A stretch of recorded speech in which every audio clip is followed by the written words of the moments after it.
Mucho mejor. Daniel Astori, placer tenerte por acá. Muchas gracias. Quiero decir que el ministro de Economía paga deudas. Exactamente. ¿No? Esta fue contraída en el Prado hace pocos días, pero más allá de eso, muchas gracias por la invitación. Por favor, un placer. Un placer estar aquí. Me pasó que claro, cuando uno dice, bueno, vamos a invitar al ministro de Economía y pensás en todas las funciones y responsabilidades y al final se acordará. Y bueno, y lo tenemos a José, que ha sido un gran ayuda de memoria para todo esto. Vamos a charlar, no de economía, aunque sí seguramente de un poco de cómo está el país, pero sí un poco conocer un poco más de qué es tu vida, ¿no? A veces uno se diluye un poco en la política, se transforma en un ser político y pasa como a no tener demasiados gustos fuera de la política, amigos fuera de la política, pasado fuera de la política, ¿no? Después de tanto tiempo. Un poco esa es la idea. Y por eso nos vamos una mini bio que te invito a mirar con algunos rasgos y algunos detalles nada más de lo que ha sido tu vida. Dale. Esta es la mini bio del contador Danilo Astori. Danilo Ángel Astori Zaragoza nació el 23 de abril de 1940, fue al Colegio y Liceo Maturana. En el 58 ingresa a la Facultad de Economía de la Universidad de la República. En 1963 se recibe como contador público y economista. En 1971 funda, junto con muchos referentes más del actual partido de gobierno, el Frente Amplio. Fue profesor titular grado 5 de la Facultad de Ciencias Económicas y decano en el 73, convirtiéndose así en el decano más joven. Obligado como muchos a abandonar las actividades universitarias por su ideología, fundó con otros investigadores el Centro Interdisciplinario de Estudios sobre el Desarrollo Uruguay, CIEDUR, en 1978. De 2005 a 2008 fue ministro de Economía y Finanzas en el primer gobierno del Frente Amplio, en 2009 asume como vicepresidente y en 2015 vuelve a asumir como ministro de Economía. Tiene 12 libros publicados. Hoy se pone cómodo Danilo Astori. Hay como un raconto muy somero, ¿no? Sí. Como tildando cosas de tu vida. ¿Dónde naciste? ¿En qué barrio? En el Prado, ya que hablábamos hoy del Sí. Prado, a 50 metros de ese colegio al que fui, que mostraban las imágenes, el San Francisco de Sales.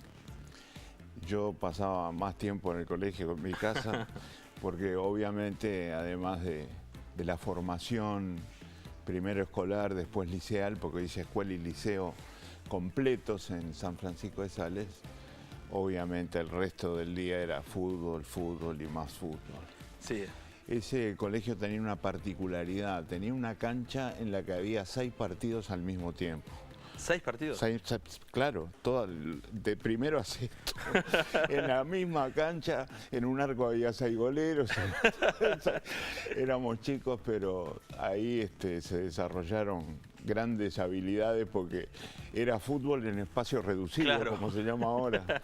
Había que eludir a 40. Así se explica que haya surgido un Enzo Francescoli de esas canchas. Fernando Morena también, Homero Gualianone. Bladas Dousas, también. Aquel cerebral volante del Club Nacional de Fútbol. Una cantera de futbolistas impresionantes. Y bueno, yo vivía ahí en la calle de Euforial. ¿Cómo te llevaba la formación cristiana, religiosa? Bueno, era parte fundamental. Porque era parte fundamental ahí, Maturana. Fundamental de la formación que recibíamos en el colegio. Y naturalmente formó integró una parte muy importante de mi vida. Claro. Yo sigo siendo católico además. Y obviamente mi primera aproximación a la religión fue en el colegio, sin duda. ¿Y de ahí del Prado qué recuerdos tenés? Del barrio? Y del barrio, en primer lugar el fútbol. Claro. Que era una actividad que absorbía gran parte de nuestra jornada, el tablado. En ese barrio había 5 tablados. Ahí me acuerdo del carrusel de Paso Molino, uno de ellos era gigante. No, eso es en Paso Molino. Yo estaba más hacia el centro, en el Prado propiamente tal. Y allí había 5 tablados. Y yo me acuerdo que corríamos atrás del camión, de un tablado al otro, sobre todo cuando nos gustaba una de las agrupaciones que se presentaban. En aquel entonces yo era hincha de los Patos Cabreros. De los Patos Cabreros. Y de los Negros Melódicos. Los Negros Melódicos en la rama de de humoristas, ¿verdad? Sí. Y bueno, el tablado de Fernando Torghese y Venancio Benavides era mi favorito. Y naturalmente ocupaba también gran parte de mi atención y de mis pasiones. El Club Sportivo Capitol. Claro. El Club Sportivo Capitol, también a pocas cuadras de casa, del cual soy socio todavía. Ah, mirá. Y también parte de mis dedicatorias y atenciones y diversiones y pasiones era el básquetbol en el Capitol. Así que bueno, era, digamos... ¿Y eras bueno en el fútbol? ¿Perdón? ¿Eras bueno en el fútbol o eras buen estudiante? Bueno, está muy buena la pregunta. Bueno, en el fútbol, digamos que estaba en un plano intermedio, ¿no? Ni muy destacado, ni tampoco un patadura. Claro, jugabas, o sea, te elegía en el equipo. Además tuve una temporada internacional, porque yo trabajé un tiempo, cuando me tuve que ir de la facultad, trabajé un tiempo en Santiago de Chile, en Naciones Unidas, concretamente en la Comisión Económica para América Latina, la CEPAL, y allí tenía compañeros, primero alumnos y después profesionales de todos los países. Hicimos un seleccionado claro, con gente de toda América y jugábamos en una liga, de esas ligas que se forman, como las comerciales, las productivas, qué sé yo, amigos a veces que se juntan. La nuestra era una liga con equipos más o menos destacados. Y supimos salir campeones. Me acuerdo que me llevé la copa para mi casa. una copa linda, muy linda. ¿Y ya querías ser, ya te tiraron los números ahí o estabas en una etapa en la que todavía no estaba definido? No, vivía con números. ¿Vivías con números? Sí, claro. Porque allí, en aquella etapa de Santiago de Chile y antes acá, bueno, fui percibiendo que crecía una vocación importante por la economía. Tuve la suerte de no equivocarme, porque claro, digamos que los jóvenes, los adolescentes sobre todo, yo entré muy joven a lo que antes se llamaba preparatorios y después facultad, tenía 14, 15 años, y la verdad es que no teníamos una formación para despertarnos o hacernos percibir la vocación que sentíamos. Y por eso te digo que tuve suerte. Yo le hice caso a mi mamá. Mi mamá me dijo, nene, estudia economía que tiene futuro. Me acuerdo de la frase. Me acuerdo de la frase. Y yo estudié economía porque tenía futuro y porque lo decía la vieja. Y coincidimos. Después la vida me hizo querer lo que estaba haciendo, pero hay que tener suerte para eso, porque también te podés equivocar. Y a veces no da el tiempo agarrar para un lado que no te gustó y después volver para atrás y volver a comenzar una actividad diferente. Pero yo tuve suerte, me fue bien. Y después como de pasar de ser educando a ser educador, ¿no? De pasar de ser alumno a ser docente. Recién veíamos, bueno, esos galardones de ser el decano más joven y demás. ¿Fue una carrera o fue, digamos, una línea de tiempo que te marcaste o que se fue dando a medida que ibas avanzando? Le voy a poner un título, La vocación de mi vida. Es lo que más me gusta en la vida y conjugo en presente, no en pasado. Sigue siendo la actividad que me emociona, que me estimula, que nunca se termina, que me sigue poniendo nervioso. Yo ya he dado una cantidad muy grande de cursos, he hecho una cantidad muy grande de presentaciones gracias a la vida, y vuelvo a repetir, es lo que más me gusta en la vida, y antes de hacer cada una me sigo poniendo nervioso, lo cual quiere decir que me sigue importando mucho, es lo que más me gusta en la vida. Y tiene vinculación con la política, porque a mí me parece que desarrollando esa vocación de educador, empecé también muy joven a ser educador. A los 22 años yo estaba dando clase. Tenía muchos alumnos que eran mayores que yo, en la propia facultad, ¿verdad? te vas arrimando al discurso público, digamos así, y a través del discurso público y de la llegada a lo que pueden ser públicos más extensos, más intensos también, se va despertando una vocación que al principio no tiene mucho tinte partidario, pero que sí tiene talante político. Hay una... Ahora te voy a presentar ahí un viejo alumno tuyo, pero hay como una vocación de servicio en la economía que a veces, o en el economista o en el contador, que a veces como que no se termina de ver, y por ahí después cuando empieza el economista político y el político economista y demás, empieza a ver como esa vocación de servicio, ¿no? A veces como que el economista o el contador parecen ser como un policía económico, ¿no? No siempre se lo ve tan cercano. Es que la economía es una disciplina humana, antes que nada. Y las disciplinas humanas, y por lo tanto sociales, sí, ¿verdad? No como las ciencias exactas, las ciencias naturales, las matemáticas, la física, la química, sino la disciplina humana y por lo tanto social, no tiene límites con la política.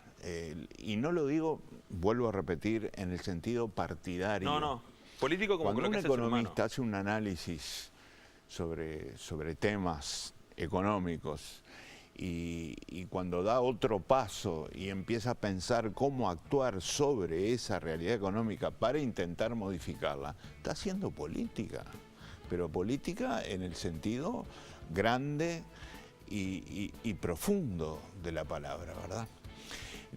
La economía no se agota ni se debe agotar en herramientas de corte tecnocrático, no es así. La economía es una disciplina humana, social, con influencia en la realidad. El analista económico no puede hacer lo que hace un físico o un químico, que encierra el objeto de su análisis en un tubo de ensayo y lo mira de afuera. Claro. No. Si yo soy economista en el Uruguay, estoy hablando del Uruguay y soy parte del objeto que estoy analizando. Y por lo tanto estoy influyendo políticamente en ese objeto que estoy analizando, ¿verdad? Tuve la oportunidad de conocer a este alumno tuyo hace ya 30 años, creo, si no me equivoco. Hicimos una fiesta hace poco de los 30 años. Y siempre me habló muy bien de vos como docente. Y creo que es la persona a la que siempre le he preguntado las cuestiones de la economía en términos familiares. Entonces, como dijiste también, estamos hablando de alumnos, profesores y Santiago de Chile. Le pedimos a Aldo Lema desde Santiago de Chile que nos mandara un mensaje al profesor, de aquellos tiempos. A pesar de que hemos interactuado profesionalmente con otros roles, para mí Danilo siempre es mi profesor, así lo llamo cuando me lo encuentro, porque fue muy importante en lo que nos enseñó en economía descriptiva, en contabilidad nacional, pero fundamentalmente en economía del Uruguay.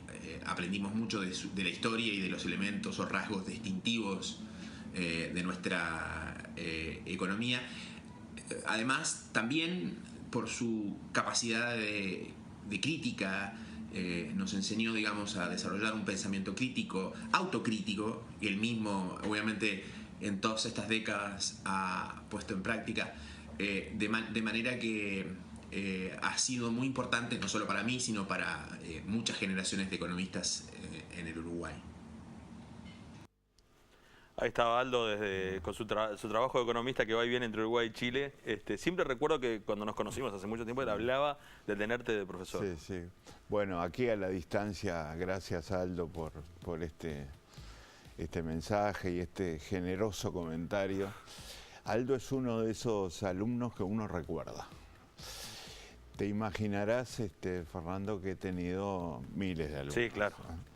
Por suerte. Porque durante mucho tiempo pude dar clase. Y en alguna medida, no académicamente, en forma formal, digamos, o de manera formal, lo sigo haciendo ahora.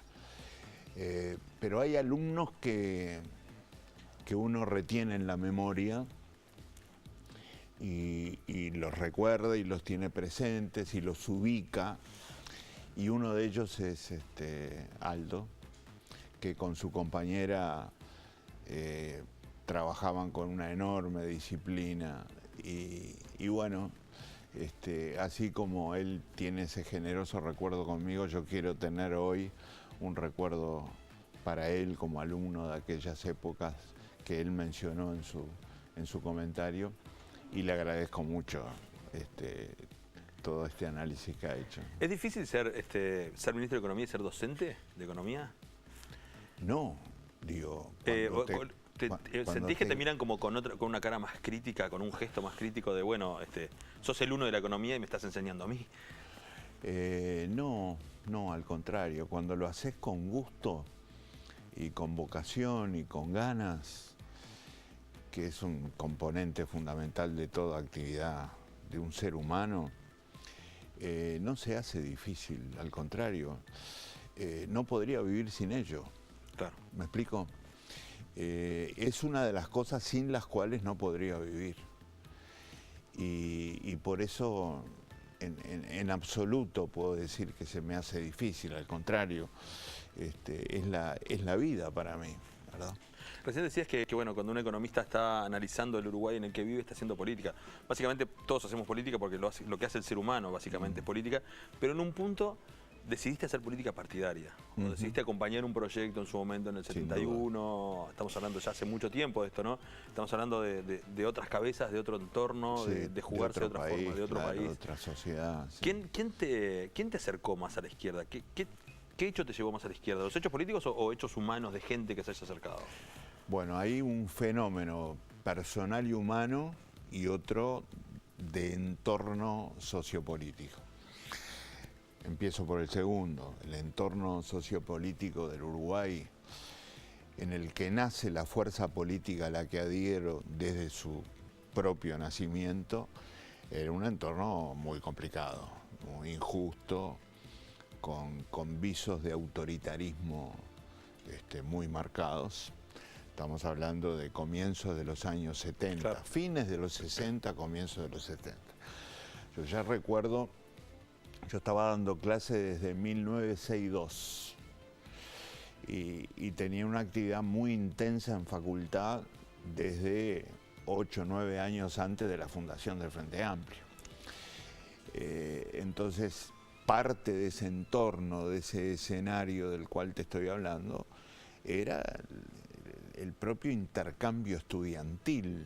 Es decir, ¿estabas en la primavera de las Flores? Claro. En la facultad. Exacto. El propio funcionamiento de la militancia estudiantil te va generando sentimientos, reflexiones, aproximaciones, voluntades, que son una parte importante de ese entorno. Y después está el humano, el sentimiento humano,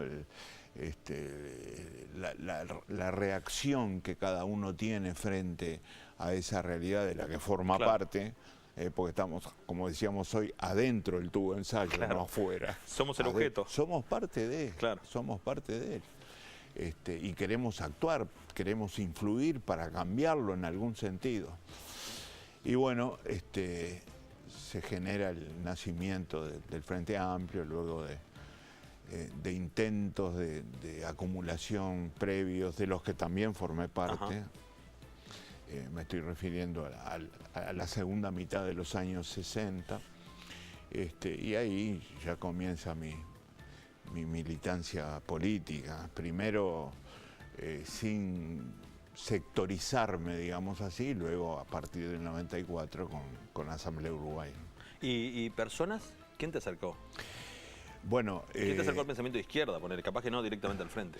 No, personas, en primer lugar, el colectivo de la militancia estudiantil. Claro. Me fue llevando, ahí hay muchos compañeros y compañeras, sería injusto mencionar algunos porque eran tantos. Dicho sea de paso, entre paréntesis, en noviembre, próximo noviembre, vamos a celebrar el ingreso en facultad de todos los que ingresamos en 1957. Un evento que nos va a emocionar muchísimo. Entonces, esa militancia estudiantil te va llevando, te va acercando. Y después, en términos de figuras, hay una que es excluyente, y se llamaba Liber Seregni. Te iba a preguntar, porque desde que yo tengo memoria del acto fundacional del Frente, tenía 5 años, pero recuerdo perfectamente, ¿no? Pero siempre, 26 de marzo. El 26 de marzo en la Intendencia, pero como que siempre has estado como muy cercano a Seregni, como que siempre has sido muy emparentado con el pensamiento y con la línea de acción de Seregni. Desde la primera hora. ¿Dónde lo conociste? Ahí mismo. En aquellos meses del 71. Seregni quiso conformar un grupo de jóvenes que precisamente nos dedicáramos a la actividad de reflexión y planteo programático, y me invitó a participar de ese grupo ya en 1971, y ya desde ese año en adelante no interrumpí jamás mi trabajo en el frente, ¿no? Y a Seregni era una personalidad increíble, atractiva, carismática, pero además con una estructura política, mental, de una frescura al mismo tiempo y de un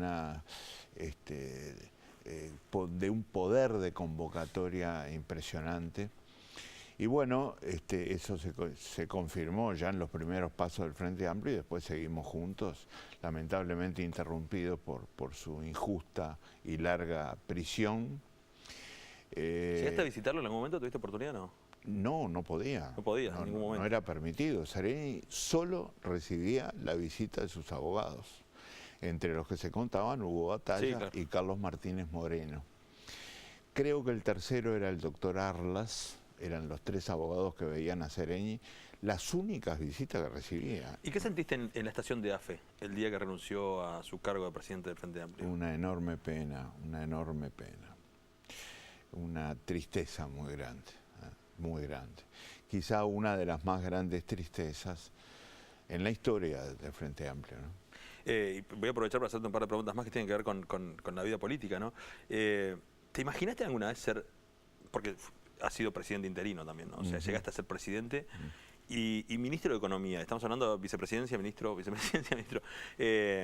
Son 2 de los cargos más fuertes que se puede tener en la política, ¿no? 2 de los cargos más expuestos, y sin embargo seguís sobreviviendo. ¿Cómo se hace para sobrevivir en la política, en el mundo de la política, durante tanto tiempo, a 2 de los cargos más importantes que se pueda tener? No hay recetas, ¿no?